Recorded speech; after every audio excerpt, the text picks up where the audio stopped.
Good day, friends. It's your old pal Scooter coming to you live from the new Granville Guitars World Headquarters in lovely Clearwater, Florida, our new home since August of last year. On the bench today, we have this 1992 Gibson Explorer, the legendary black Explorer, which belongs to our good friend, Mr. Erik Rutan. For those of you who do not know, this guitar saw some flood damage in the storms of last fall. Milton and Helene damaged the Rutan home extensively, and unfortunately this is one of the guitars that saw some flood damage. The configuration of this guitar is very unique to Erik. It has two pickups. I'm not sure what this neck pickup is. It's not wired in. We've got it wired bypassing the pickup switch. And he has this Gibson Dirty Finger in the bridge. If I didn't mention it before, it's a 1992 is the year of this guitar. And he had a Floyd installed in it many years ago. Originally, it did not have a Floyd Rose. Originally, it had an Ibanez trim in it, an edge trim. I'm not sure exactly which model. I don't remember. And a few years back, we put this genuine Floyd in there. As you can see, it's a bit dirty and has some corrosion issues going on here. There are the holes for the old stop tail, which we've just left in place. So yeah, it did get a bit wet. You can see some water damage to the finish that was not present prior, but the finish is intact and we're leaving it alone. This guitar is not going to be refinished. It's an important guitar in Erik's personal history, and he's used it a lot for a variety of things, and it needs to be maintained as close to how it is right now. I'm just going to read you real quick some notes that he sent me about the Explorer. He says, I bought this guitar in early 93, which would follow since it's a 92, so likely, I don't know if it was new when he bought it or used, but if it had been used, it hadn't been pre-owned for very long. Anyway, he says, I bought this guitar in early 93 at Thoroughbred Music in Tampa, Florida, right before my first Morbid Angel Covenant tour, playing guitar in the band. Touring was done with that guitar for Morbid Angel Covenant and Domination tours from 93 to 96. He goes on to say he recorded with this guitar on Morbid Angel Domination, Entangled in Chaos, and also Hate Eternal's Upon Desolate Sands album. This guitar was used for all of those. That's all the notes he's got on the Gibson. So what we're gonna do here, let me flip it over real quick and I'll zoom in on some of the back of it. It actually came through the flood pretty well. Some of what we would call, what I'm going to point out as water damage, is stuff that didn't happen before the flood. That's this at the edge where the finish has started to, almost crystallize a bit, but it's intact, it's solid, and it's not going anywhere. So we're leaving it alone. You can see it's kind of misty and hazy. I may attempt some buffing to it, but more than likely not. Right now it doesn't have strap buttons on it because we needed those on another guitar. And I have to replace those with new Schaller strap buttons so that he can continue to use this guitar. But it came through the flood admirably. That's Erik's wear right there. That's all Rutan right there. Riffage wear, let's call it. It still has the original Gibson tuners. And you can see, a bit more of the what we would call water damage at the edges, but it's not so bad up here. Most of the water that this guitar was exposed to was in the lower portions of the guitar. Here you can see, this was, obviously this was not, in 1992, this was not factory original. He had this installed. And it's not exactly straight, but it works. So I haven't bothered to try and correct it. There's some more water damage on the side. Again, we're not gonna do anything to harm that finish in any way. That's part of this guitar's story. And I like to leave that kind of stuff when we're talking about guitars with significance, either publicly or privately. I like to leave that sort of stuff alone. I think this fretboard is Palfaro. It might be rosewood. Certainly Palfaro was coming into usage in '92, and it's a little bit more sort of tan colored than a rosewood would be. It's hard to say. It's very tight grained. It's one or the other. You know, these are strings that I put on. I can tell by the way they were wrapped. So it had been sitting for a while. He's been touring a lot the last few years, and this was had primarily become a studio tool for him. So it wasn't getting a ton of usage. But anyway, one of the things we're going to do today, our good friends over at FU-Tone have supplied parts for us. Now, before you scream endorsement and you know, product placement, be warned, we paid for this stuff. We've got their fabulous push-in arm, which is the law. As soon as I exposed Erik to this push-in arm that they make, he immediately had it installed on all his guitars. We put them on all of his Floyd Rose guitars. We're going to put a new brass block on the Floyd. Oh, that tone knob is for in an upcoming video. I'm going to show you. I'm going to be restoring his original first year Ibanez Universe, and this is the tone knob that needs to go back on that. We had at one point we had put a jack in place of that tone knob. So everything's still in baggies, but we've got all the titanium parts that Erik prefers. We've got the titanium posts. We've got the saddle lock screws. The saddle locks are in here too. So we've got all this wonderful stuff, again, from the lovely and talented Maria over at FU-Tone. Helps us out over there. If you don't know about FU-Tone and you're a Floyd user, you should certainly check out their products, because they are definitely a better mousetrap. I was a scoffer about things like the brass block. I really was. I was not willing to accept that it would make that much difference. And I'm here to tell you, my friends, it makes a huge difference. It adds low mid-range to guitars that might be a little bit thin sounding. I think the jury is out on sustain. Everybody always talks about sustain, and that might possibly be an assisting factor, this nice piece of brass. But I'm telling you that the tone definitely thickens up in the low mids, and that's important with a Floyd Rose, because they can tend to make a guitar a little brighter sometimes. So the bridge is getting all these nifty new parts, and yeah, we're just gonna clean this bad boy up, not, you know, make it look new or anything. I'm likely to leave a lot of this corrosion in place if it's not interfering. Like I said, this neck pickup's not even wired into the equation, so I'll likely just leave it be. But we gotta buff it up, get it cleaned and straightened, and buff the frets up. So if this sort of thing interests you, stay tuned and see how Erik Rutan's 1992 Explorer turns out. All right, bridge is off the guitar. I'm gonna show you what I do to disassemble these guys.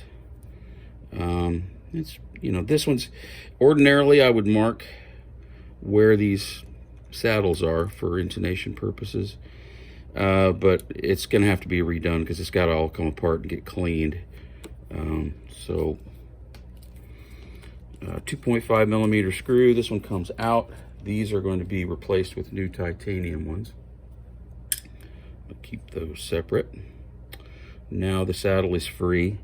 And you can see there's a bit, more than just a bit, honestly.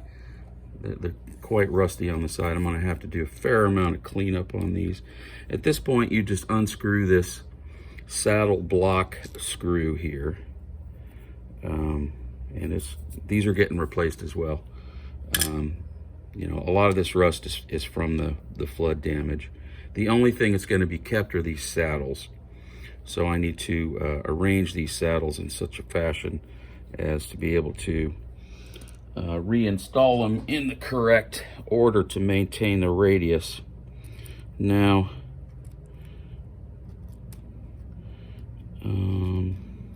it has a shim under the saddles, which creates a 12-inch radius. You can see here I've gotten the saddle block out of there.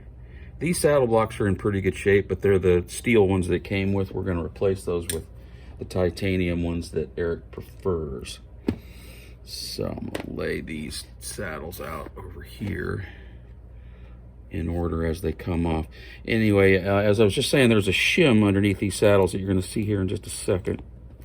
As I loosen this, and then loosen this, you can see there's a shim under there. The natural radius of the Floyd Rose as it comes is a 14-inch radius, and that shim is necessary for smaller radii. In this case, it's a 12-inch radius neck for a Gibson, and this shim is needed to retain that.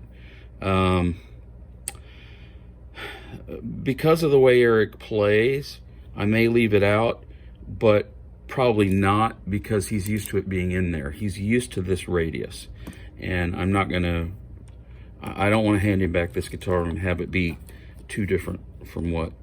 Oh man, that one is really in there. Okay, I'm gonna have to get a sterner wrench.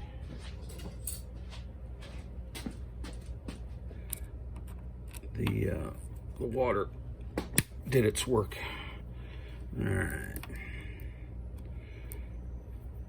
So that shim needs to go back in there, but I'm going to show you a shim that does not need to be in there in just a few minutes here.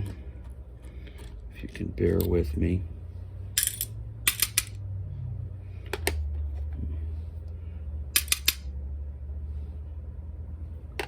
Everything's actually coming apart pretty well, accepting what it's gone through.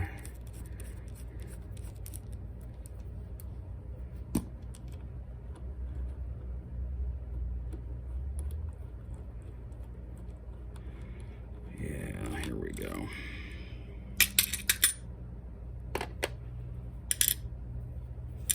Yeah, and you know, I get a lot of questions. Is titanium, does it sound better? I'm not so, I don't know. That's the answer to the question, I don't know. Titanium, you know, in a very real molecular sense, is not all that different from stainless steel, for instance, except that it weighs a lot less. You know, that's the whole reason for titanium, is the weight savings. Man, this one here is giving me some grief.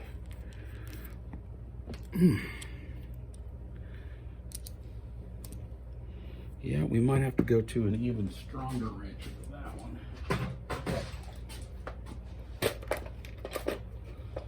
Stalwart out here.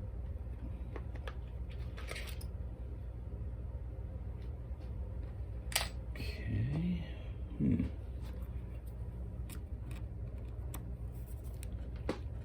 Oh, mama. Yeah, that one is, okay, slight pause. All right, now we're back. I was afraid I was going to have to get a robo grip or a channel lock on this one. That water really did a number on this particular saddle, or the screw anyway. But, man, that bad boy did not want to come. We're going to replace that, so no worries. You can see there's a little bit of corrosion on these saddles, but I think that's going to clean off and be just fine. And so, like I said, a lot of these parts are going to get replaced. so I'm not too concerned about how corroded they are. The base plate will stay behind obviously, and you know. Anyway, so we've got the saddles off. As soon as I get my fingers out of the way, you can see this is the radius saddle I was talking, or the radius shim rather, that I was talking about. It's there to achieve a slightly smaller radius than the standard 14-inch radius that a Floyd normally comes with. And again, you can see just all the rust and stuff, and I'm gonna have to clean that because that needs to be reinstalled in order to retain the radius that Erik likes. Now, real quick here, I'm just gonna get a little bit of cleaner. Just real quickly get some of this grime off of here. I'll do a more thorough cleaning off it once it's off. So what we have here now is we have our base plate. Hopefully you can see it well in there. We have our base plate, and we have our trim arm collar, which is also going away. We're putting in the FU-tone push-in arm, which has many advantages. Well, it has two main advantages. First of all, you will never, ever, ever have to nervously tighten that collar anymore. That problem goes away. The other thing is that it becomes much more sensitive. There's no slop in this thing at all on the FU-tone. As soon as you touch it, if you breathe on it, it's going to go back and forth, which is awesome. It's much more sensitive. It's immediate feedback control. So, got these 3 screws here, 3 millimeters on these. These are not getting replaced, so we're going to put those in the keep pile.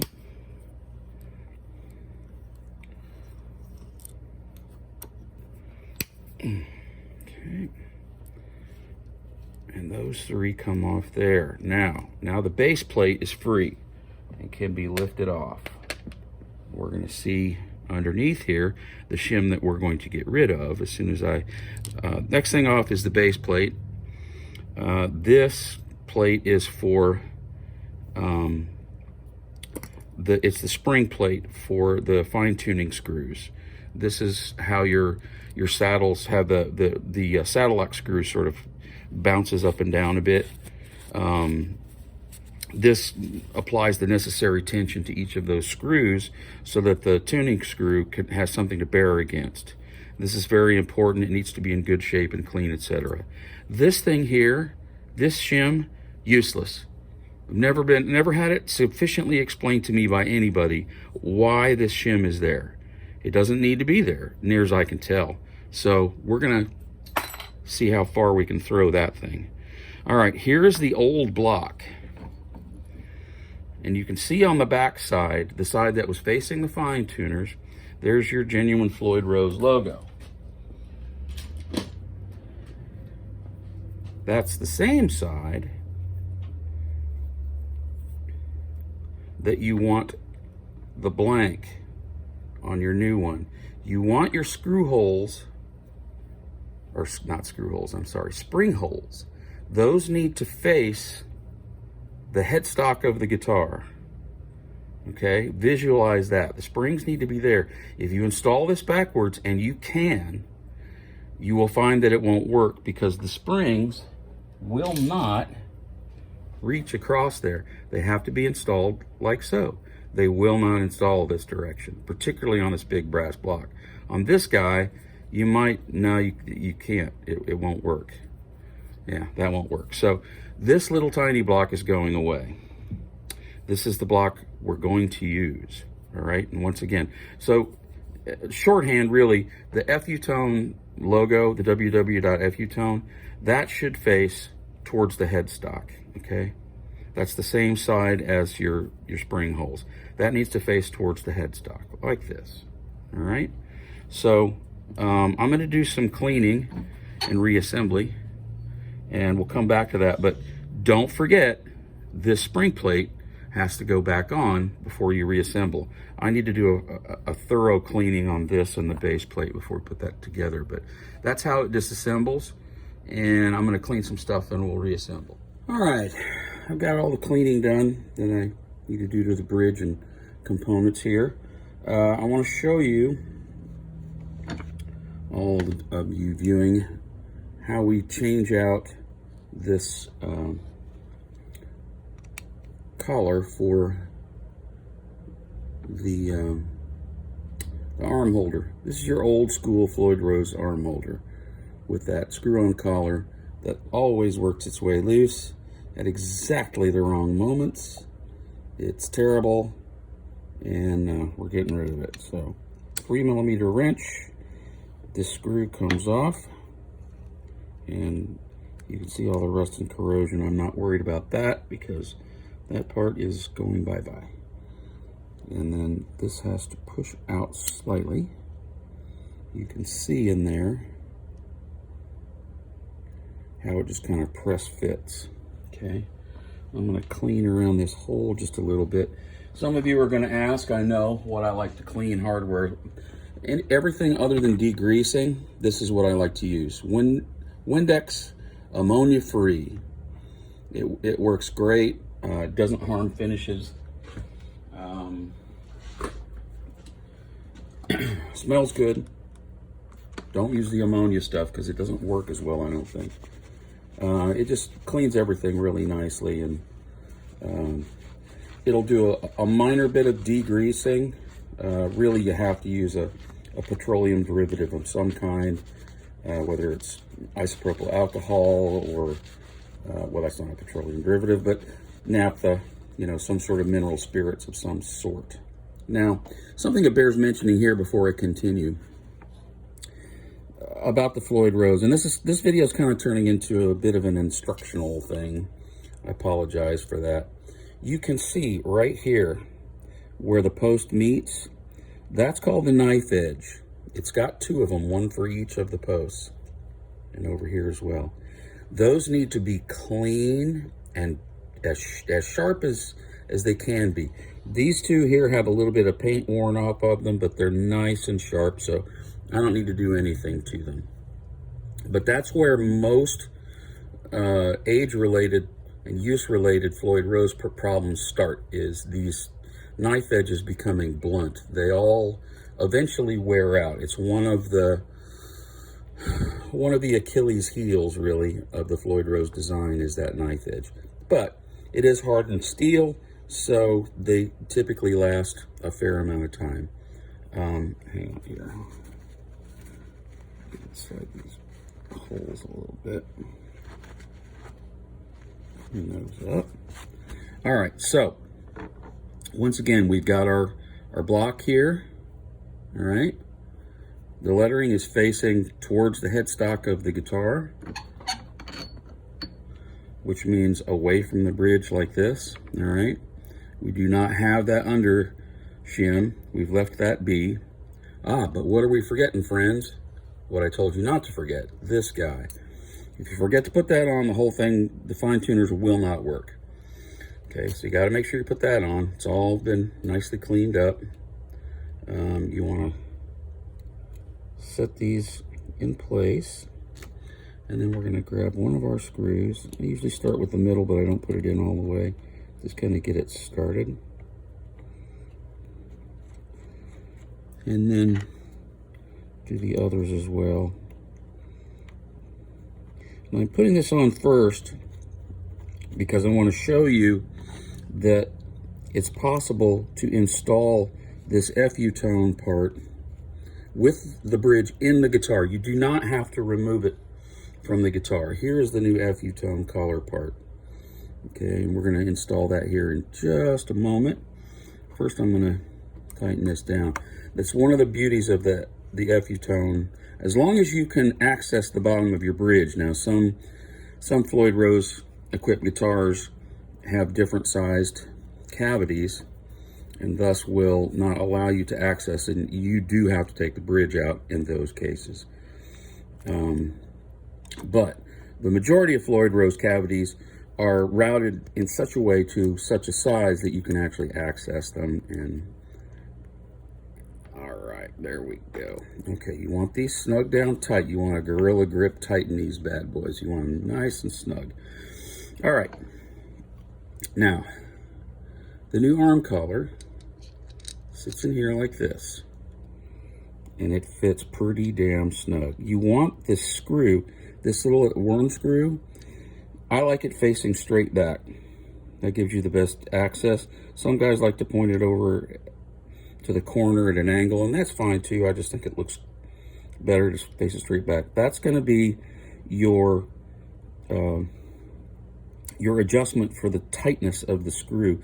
You can see there's a nylon collar that holds the arm snug. That little screw adjusts the amount of tightness. You can adjust it to be as tight or as sloppy as you want. Now, as happens on this a lot, I'm going to have to grab a fret hammer to tap this thing in there.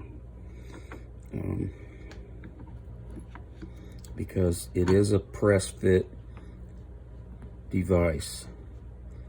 A fret hammer will not mar metals, etc. So that's typically the right tool for the job.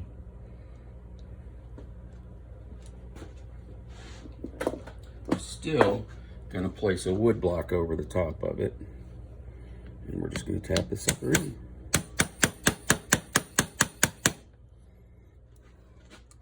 This one is being just a little bit fussy, which is good.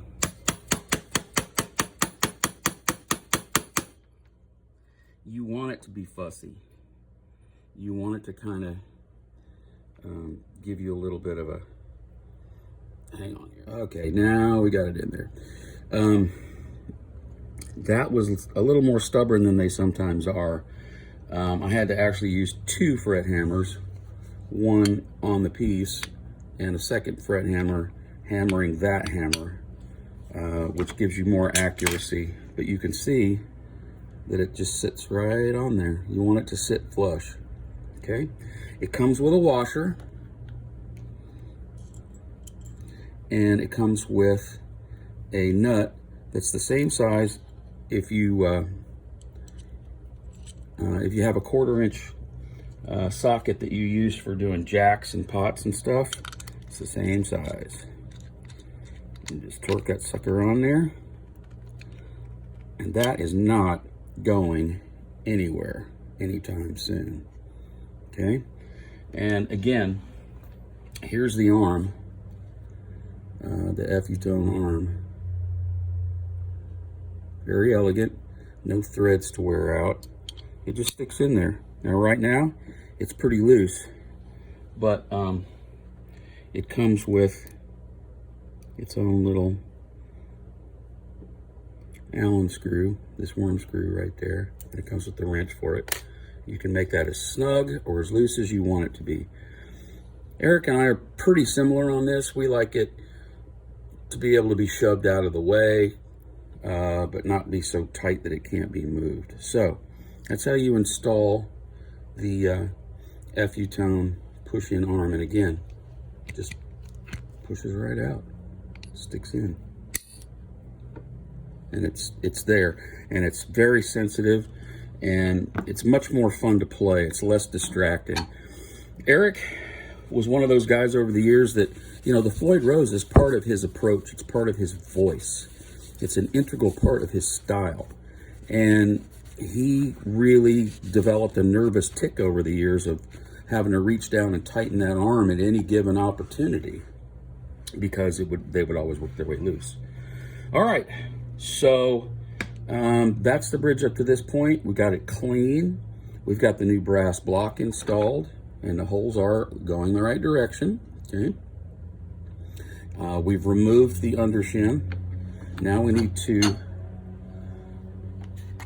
replace, let's see, it was on there like this shim.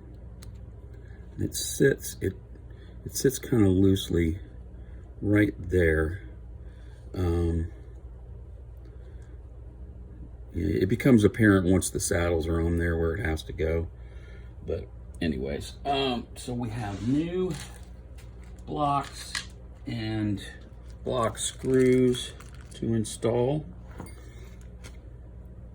And we'll set this aside just for a moment because it doesn't involve this high E string saddle.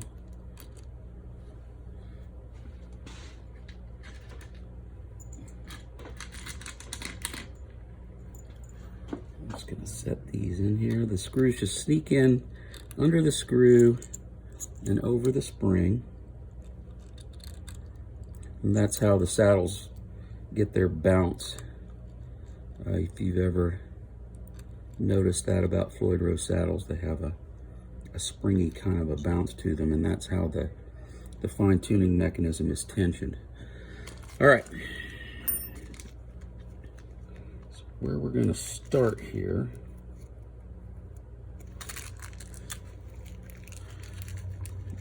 these are all titanium parts that I'm putting in. The new parts that I'm installing are titanium. Those up there. All right, so here is our high E saddle. In Erik's case for this guitar is high C sharp. We're going to get to that later. I'm sure everyone's going to have plenty of questions about Erik's tuning. There are always lots of tuning questions in Cannibal world, and so I'm going to really quick, I'm going to jump back to my previous video, and I'm going to have a quick look at where these saddles were positioned just so I can get them in the right ballpark, so stand by. All right, upon further review, I got it right. They're all in the second hole. So that's where we're going to start things. And continue from there. Oh, this is where this shim needs to now come in for the next 4 saddles. It needs to sit right about there. And again, that is to create the proper radius of these saddles for this fretboard.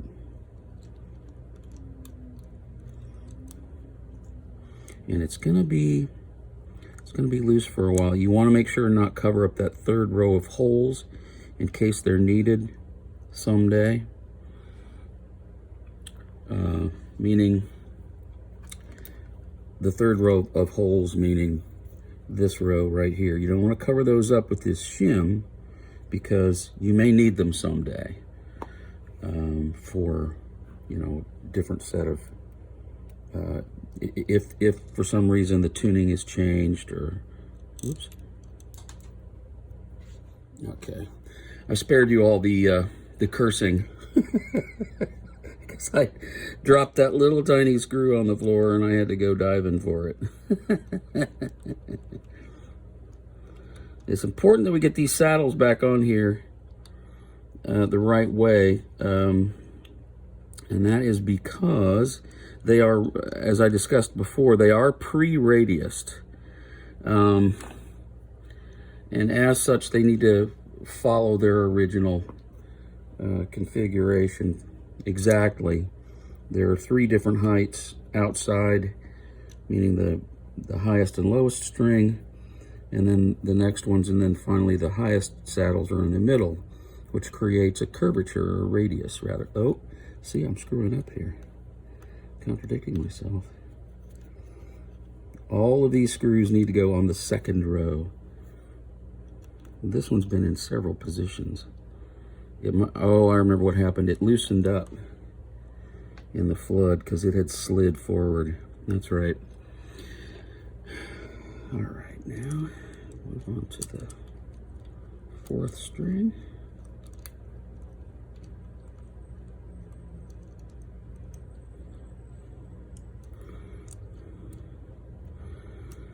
And let's see here, another titanium screw. Again, all of these replacement parts that I'm using today have come from FU Tone. I'm trying to do it again. Here we go. It really is just a better mousetrap in most every conceivable way, honestly. As I mentioned previously, titanium is lighter than steel. There's not too much evidence to suggest that there's a lot of advantages outside of weight. Okay, I'm going to need to loosen these just a bit. because that shim needs to go completely under. There we go. You know, metallurgy would suggest that, in fact, there is a tonal difference, but oh, it doesn't go there. There's certainly a weight difference. There's absolutely no question about that.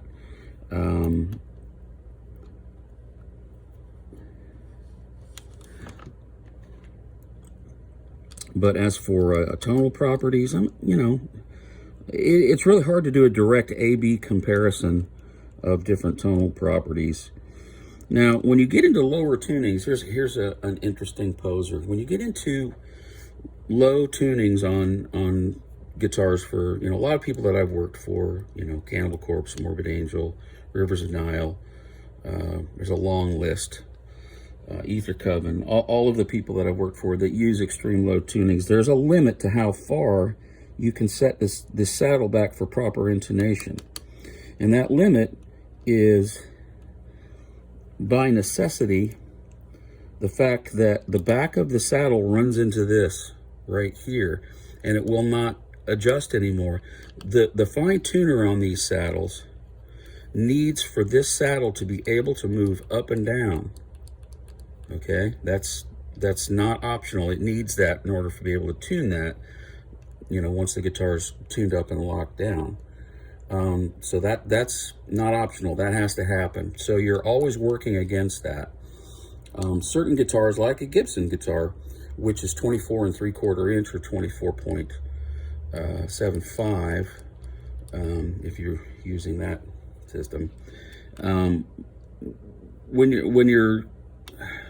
When you're intonating a guitar with those shorter scales, you find that you need to get this thing back a fair way to try and intonate it. You reach a certain point with certain tunings that the frets start to be in the wrong place, and that's why we've got long scale instruments, you know, 26 and up, that allow for, you know, better intonation. As you can see, all of these guys are bouncing up and down. They'll bounce up and down more after here, this has got to be up a bit. And that's how those fine tuners work. That's a necessity. The problem is this low string here, no matter what it's tuned to. In the case of this guitar, we're using D'Addario NYXL 11 through 56 tuned to C sharp standard.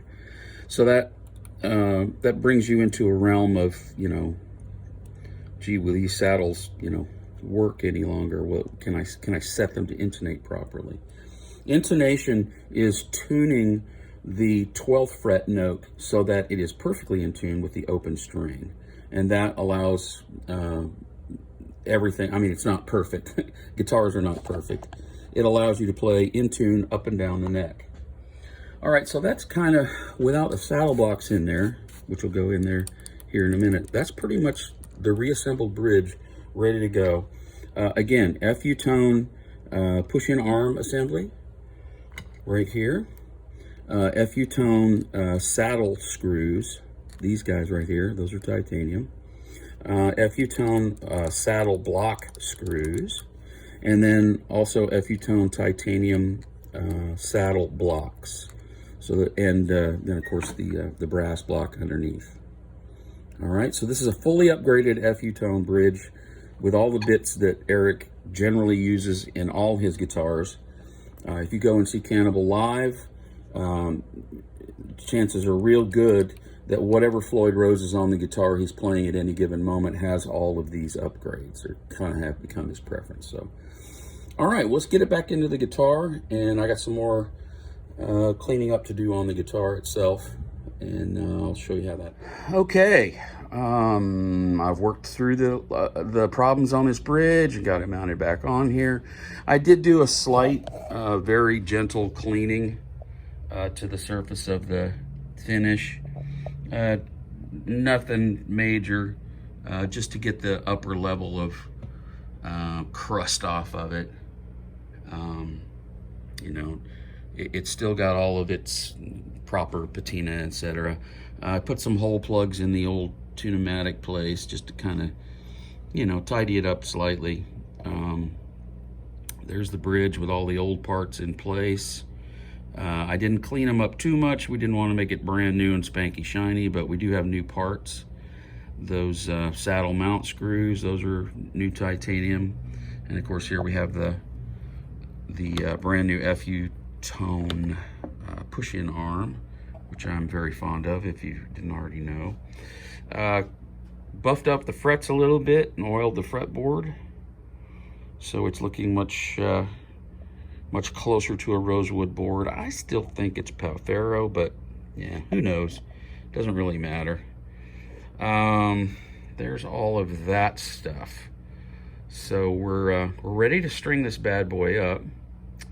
And 1 second here, and I'll flip this guy over, and we can see what we've done in the back. We've done an upgrade back here as well. I've put in the FU tone springs. Erik prefers the red ones. They're the right tension for him. We almost always end up with 5 on his guitars. He likes some fight in that bridge. And you'll notice that I've put a little bit of my favorite lubricant. I get tubes of it. It's a Teflon oil. It's called Super Lube. I like those springs to be able to move freely in their holes. And I've also applied it here at the claw, where the springs actually engage the claw. And also these the claw adjustment screws, those get the same lubrication treatment with that Super Lube. I use the fluid based stuff, not the pasty stuff, because it actually penetrates metallic materials, and it just makes for a better experience overall in terms of stability. So yeah, all right, let's string it up. All right, here we are at the end of this, boy. She's a beast. All strung up. Everything's set righteous. We got our brand new FU tone parts, including the push-in arm, the saddle lock screws, the saddle blocks, and also the saddle mount screws. Sorry, it took me a second. Dirty finger, Gibson dirty finger pickup in the bridge. Non-connected pickup. I think it's a Duncan of some sort. I didn't look at it. But we've got the frets buffed and the board is oiled. We got everything cleaned up. It's strung up. Again, D'Addario NYXL 11 through 56. I know you guys are going to message me. I'll try to put a pinned up message to the top. Everybody wants to know. NYXL D'Addario 11 on top through 56. The tuning is C sharp standard. Starting on the bottom, we have C sharp. 5th string is F sharp, B, E, G sharp, and C sharp on the top. So there you go. Erik Rutan's 1992 Gibson Explorer. Back from the floods, and looking pretty good, playing pretty good at the action set where Erik likes it. A little higher than your normal average bear like you and I, but yeah, he's a man, so he uses high action and heavy strings, and that's what you do when you're Erik Rutan. Anyway, that is the end of this little video. I hope you've enjoyed it. I know I've enjoyed helping Erik get his treasured Explorer back in shape, back in running shape. You will not see this guitar on the road. This is strictly a home piece for him now, studio, etc. So yeah, this is probably the only place that the world at large is going to see this thing. Anyway, that's all I got on this video for Erik Rutan's 1992 Gibson Explorer. If you have any questions about anything we do here at Granville Guitars, seek us out on the web at www.granvilleguitars.com. You can also find us on Instagram and Facebook and various other internet sources for all that sort of tomfoolery. That's all I got for today. Be good to one another.